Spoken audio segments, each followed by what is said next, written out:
Hello friends, welcome back to the new tutorial of the TypeORM. Today we are going to learn about the query builder in the TypeORM. Let's get started.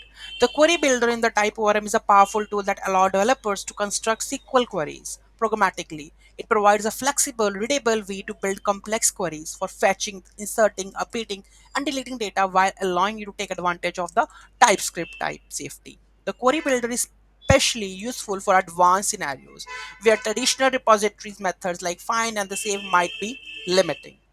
So what are the key benefits? Complex queries you can add, dynamic queries allows you to build queries dynamically based on the runtime conditions. SQL injection protection automatically handles escaping of the parameters, protecting against SQL injection attacks.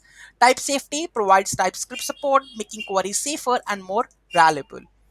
Next, basic syntax for the query builder. To access the query builder, you can use the create query builder method provided by the repository of the entity manager. So how we can declare data source dot get repository. We have to pass the entity, whether it's to be a user, profile, posts, anything it could be, and create query builder aliases. Okay, so you can mention over here, right?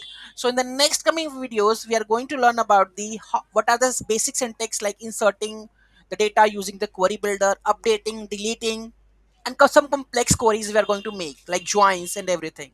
And we can also make it like the relationships also with the help of the query builder. So be with me in the coming videos, you will get to learn all of these things.